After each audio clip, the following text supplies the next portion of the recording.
Good morning, good morning, good morning. I want to welcome you to another segment of the Jermaine Brown Sports Talk Show. Today is Thursday, July the 2nd, 2026.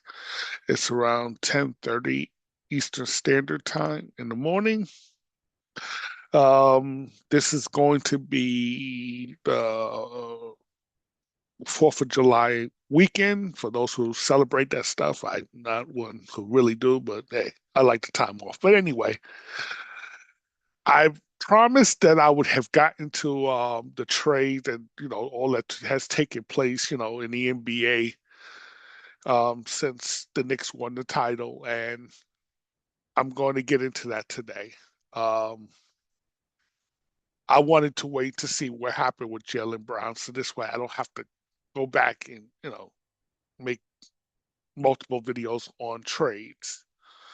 Some teams I thought really did well for themselves. Others, I'm sitting there like kind of scratching my head. And then, okay, here are teams let's start with the teams where I'm scratching my head with.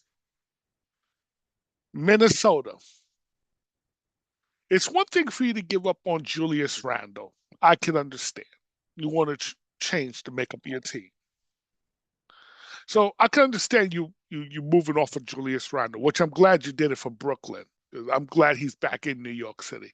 For some reason, I'm a big fan of Julius Randle. I've always been. Ever since he was drafted by the Lakers, I've always been a big fan of Julius Randle. I have a little soft spot for him. It's just what it is. So I'm glad, but I'll get to the Brooklyn aspect of it in a minute. But it's one thing for you to move off of Julius Randle, but then you turned around and traded Nas Reed to Charlotte for Lonzo Ball.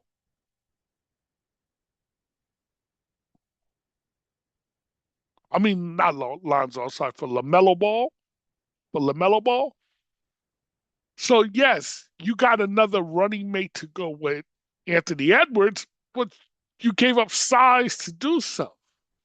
Now you have no size other than Rudy Gobert. And I'm sorry, no disrespect, but Rudy Gobert, he's a stiff. You have no offensive firepower from your size, from your big man. That's not, I know you want to go small and you got Jaden McDaniels. I get it. You're trying to do something similar to the Spurs and OKC. But you see, what do they both have in common? I'm talking about the Spurs and OKC. And those are the two teams whom you're trying to top. They have big men who can not only defend, Rudy Gobert can defend, he can grab rebounds, but he is not an offensive player. And the centers, the big men for OKC and San Antonio, they can defend, but more importantly, they can score. And they can score away from the basket, something Rudy Gobert cannot do. Rudy Gobert can score near the basket, but he can't score away from the basket. So unless you got some other moves, I really don't like the way Minnesota went about this. Here's another team that I thought did a. I'm scratching my head on. The Charlotte Hornets. It was one thing for you to move LaMelo Ball, but then you got to turn around and trade Miles Bridges, your best player, to the Phoenix Suns. Oh, excuse me. Oh, excuse me. Now you just got Knipple. I mean, to me, I think you've taken a step back. And you were some ascending team that I thought could be a playoff team this season. Now I got to sit there and wonder about you guys. Yeah, you brought in Nas Reed, which is good, and he helps, but I don't think he was better than Bridges. So I'm wondering what you're doing here. So those are two teams where I'm sitting there like kind of scratching my head as to what are you doing. Now,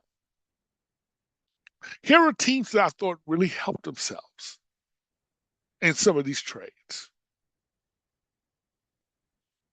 Let's start with Brooklyn, my team, my Eastern Conference team, Brooklyn, the Brooklyn Nets, getting Julius Randle. To me, this is a borderline play-in team. Now, I didn't say playoff team. I said play-in team. We should be competing for the play-in. At least now, we're not going to be one of the worst teams in the league. And I'm going to tell you another team that I think is going to be very interesting. The Washington Wizards, in some strange way. Now, I don't like the contract that they gave Young. I think that was too rich, and I didn't think they had to do that, but they chose to do that. That's oh, the point guard. They're young, but they're a strange team. They're a team where if Anthony Davis is healthy, and he's really healthy, this is a team that is also a play-in team that could compete for the playoffs.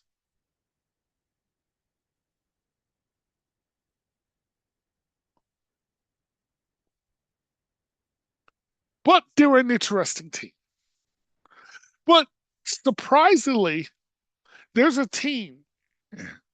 Matter of fact, I'm going to get into it right now. I was going to wait, but I'm going to get into it right now.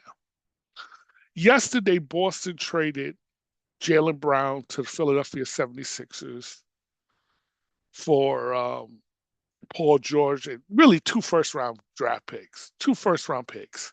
The two second round picks, nobody cares about that. It's the two first round picks that matter. And everybody's panning it. It's a bad trade, yada, yada, yada, yada. I'm going to take a slightly different approach. Boston did not help themselves with this trade, but this came. Brad Stevens is not a dummy. He didn't. This wasn't really his trade. What do you mean, Jermaine? He's the he's the executive vice president and GM or whatever you want to call it. Yes, but to me, this came from ownership. Ownership forced this move. Once the Giannis thing fell through, and there wasn't no big offers for Jaylen Brown, I thought they probably could have done a little better. What I would have done was I would have waited till around the trade deadline before moving Jaylen Brown. But I think, if my understanding is correct, he was extension eligible this July, mid-July. Now, I would not have given him the extension, but what I would have done was moved him sometime around the trade deadline. I wouldn't have given him up for Paul George because I think you kind of weakened yourself if you're Boston, to be really honest with you. And I know you got Mitchell Robinson from the Knicks, and I like Mitchell Robinson, but there's three things that I don't like about Mitchell Robinson. Number one, he can hardly ever, his health is always in question. So that's one thing I don't like about Mitchell Robinson. Number two, yes, he can score, but really only around the basket. So he's not a stretch big man, and Boston is used to having a stretch big man. And number three, he can't shoot free throws. So he's going to be limited in what he can really give you. Now, he is an excellent rebounder. He's an excellent defender. Those are the two things he does very well. So you helped yourself there. And had you had a Mitchell Robinson, you probably wouldn't have lost against Philadelphia in the first round.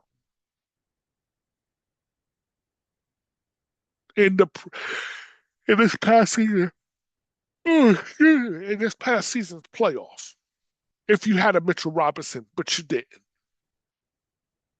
So in one sense, you helped yourself, but in another sense, you hurt yourself in this with this move. Um, Here's what I'm going to say. Kudos to Philadelphia. What you did is you turned really a roster that was basically a play-in lower. tier playoff team into a legitimate contender in the East.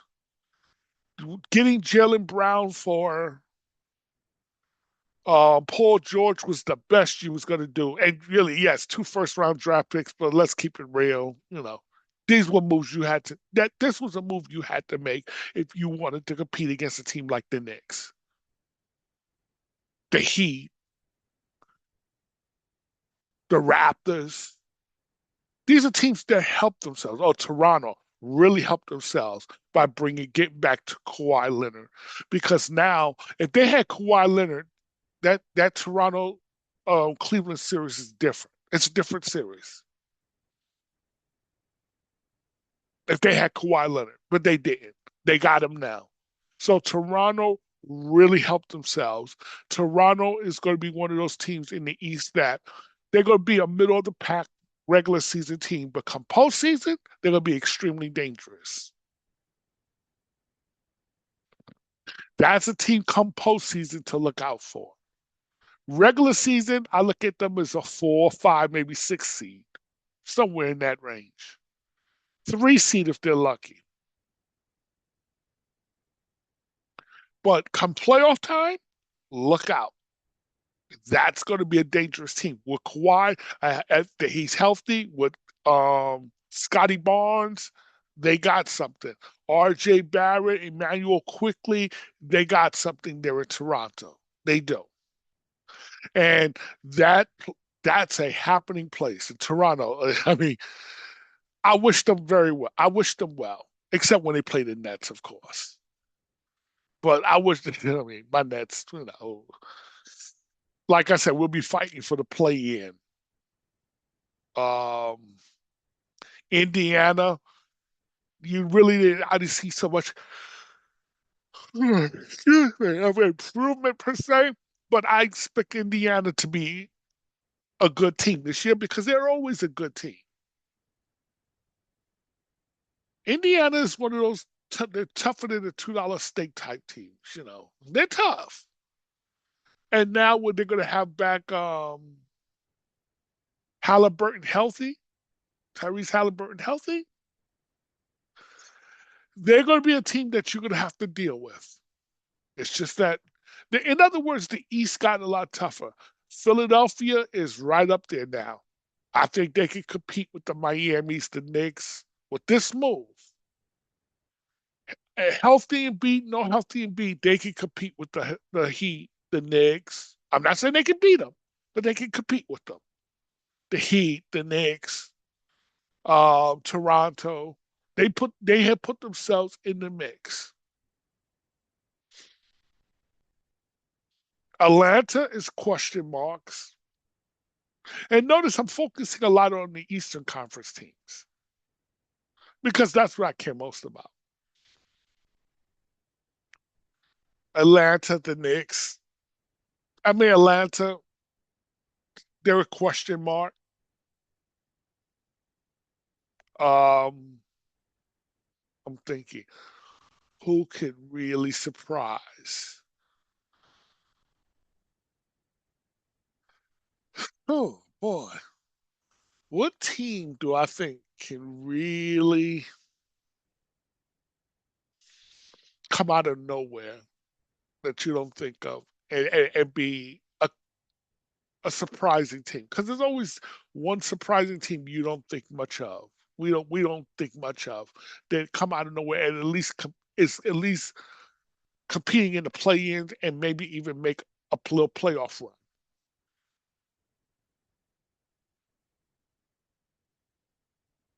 I gotta say, if I was a betting man and I would bet on it, I'm probably gonna put Atlanta because they're a team. They're interesting. They're young.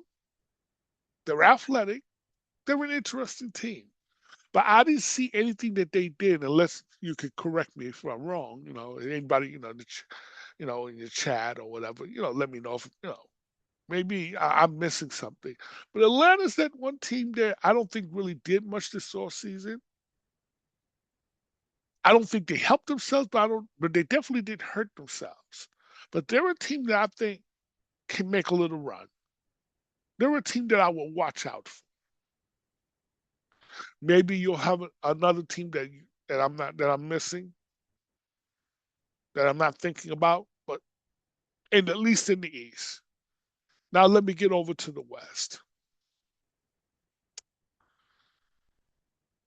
And I'm going to talk about, see, it's funny because everybody was, a lot of people was, a lot of the LeBron media was criticizing the Lakers for moving off of LeBron. Or, excuse me, they didn't say they moved off of LeBron. They quoted it as not valuing LeBron or not taking care of LeBron or any of that stuff. And oh, what are they going to do? Kendrick Perkins says they got to win the championship next year. Nonsense, and that's nonsense. That's nonsense. They don't got to win the championship next year. Now they better be a championship team within 3 to 4 years. Because in today's NBA, you can build a championship team in 3 to 4 years. Look at teams like OKC. It took about 3, 4 year process.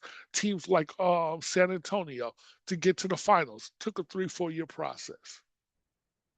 Denver, 3, 4 year process. The Knicks, 3, 4 year process.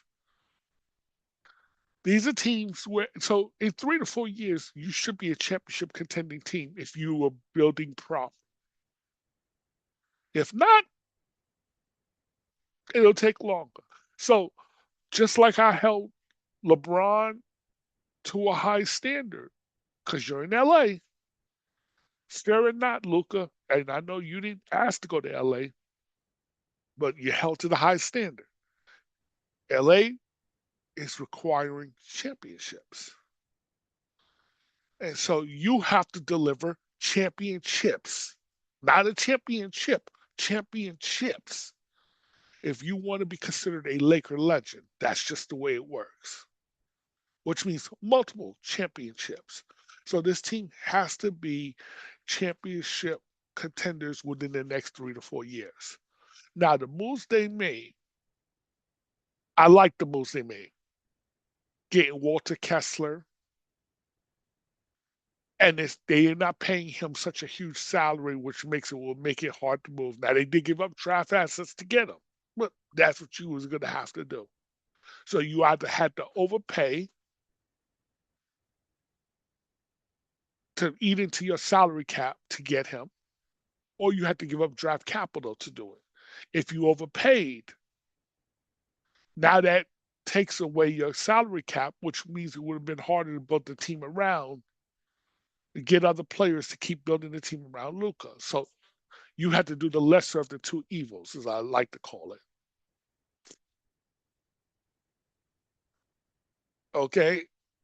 And then they got some other guy by the name of Manu, something Manu. I'm not even going to try to pronounce his name. Um, I'm not going to try to pronounce his name. And then Stephen A. Smith, he better be careful because what he said was a fireable offense. What did he say, Jermaine? Well, the Lakers is building their team around 3 white dudes.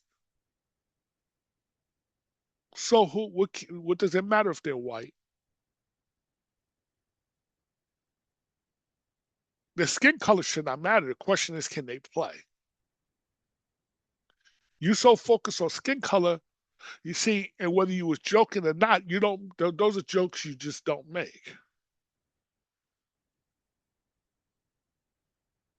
because all that matters is can you play.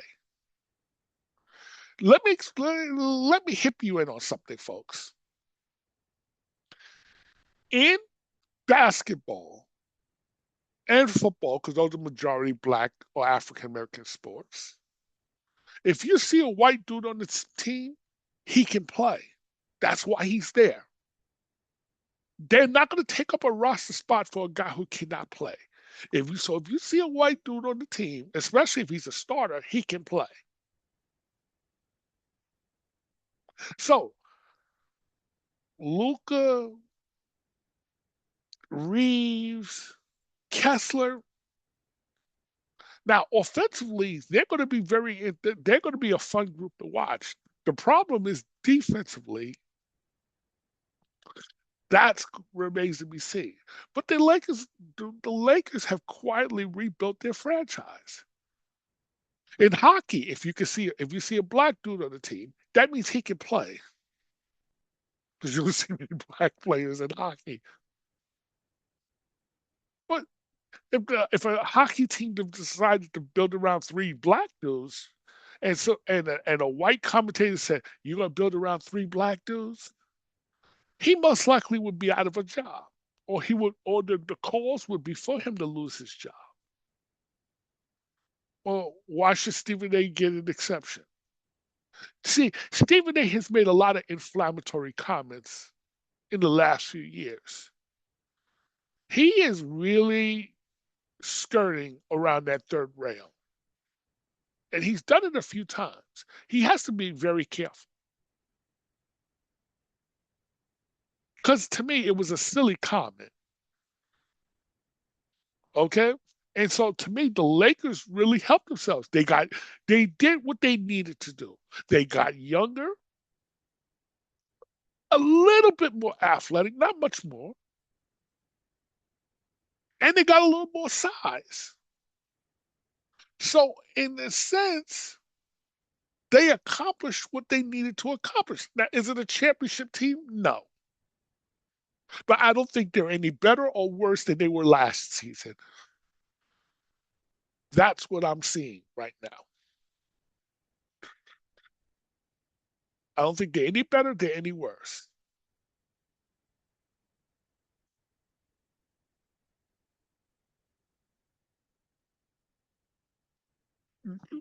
I think Minnesota got worse, but we'll see. I could be wrong. But Minnesota, I'm questioning.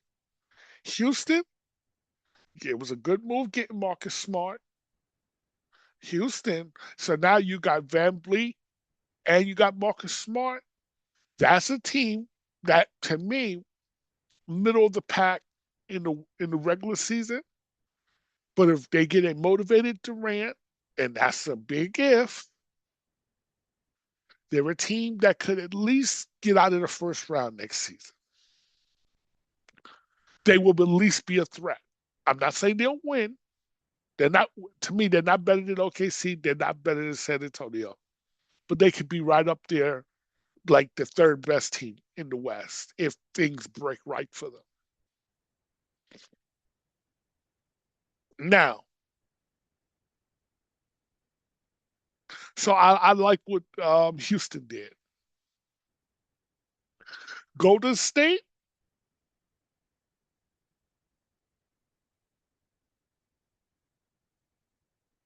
how can I put this?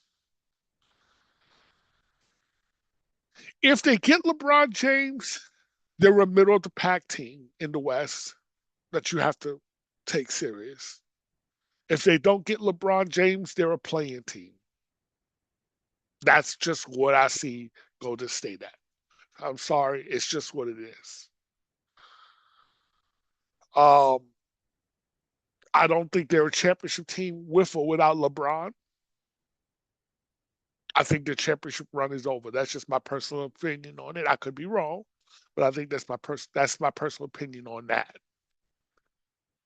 Now that brings me last to but not least to where do I think LeBron James goes? And I've been contemplating this. Now there's three, but now I'm here. There's a fourth team in the mix that are legitimate threats. You got Golden State, Cleveland, Miami, and the fourth team that I've just found out is Denver. Now, here's what I'm going to say. If I were advising LeBron, this is just me, because I got tired of picking where do I think LeBron, or what I think LeBron's going to do, or what I think he should do, because he always does something different than what I think he should do. And I've been wrong in a few of my predictions on what I think he will be doing. So I'm not going to sit here and tell you, oh, this is the move he's going to make, because I've gotten it wrong. If you're going to stay out west, I would go to Denver over Golden State because at least Denver, you would be closer to competing for a championship with Jokic, Murray. You'd be closer to competing for a championship in Denver than you would be in Golden State, in my opinion. I'm not saying you go to Denver and then all of a sudden that's going to put you ahead of San Antonio and OKC, but at least it gives you a better shot. Okay, then go to State. Now, if you're not going to go to Denver and you're not going to go to Golden State, I would choose, let's see, Cleveland and Miami. Miami has, I think, the better roster.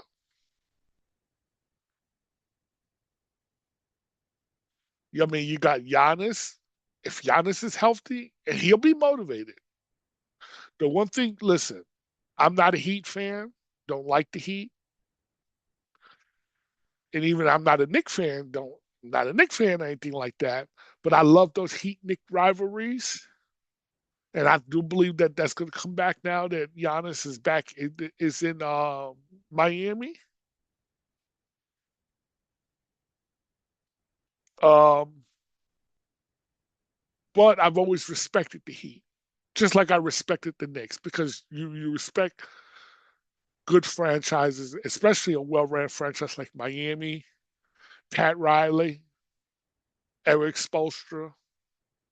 You got to respect what they've done. I mean, come on, let's just keep it real. And so they're going to be a force to be reckoned with. So if you're not going to go home to Cleveland, Miami is the best bet in the East. Because if you go to Miami, this is a team that can compete for the finals. They can get to the finals. I believe if he goes back home to Cleveland, he can get to the finals. That said, and I did place a bet yesterday. Because I was going to say if I was a betting man, but I did place a bet, so I am a betting man on this. I did bet that he going to go back home to Cleveland. Why? For two reasons, and this is just me speculating. I don't. I'm not telling you this is what he's going to do. This is just me speculating. Number one, he's a godsend there. That, like in other words, he's legendary in Cleveland. He's admired, he's adored. He'll never get that any other place. He won't get it in Denver. He won't get it in Golden State. He won't get that in Miami. He just won't. In Cleveland, he could just play and be happy, not have to worry about giving them a championship because he already did that. Where if he goes to Miami, they're going to expect a championship from him with Giannis. That's just the way it works. He's going to have to win a championship if he goes to Miami because you leave it LA and you're saying that, then yes, championships will be expected for you in Miami.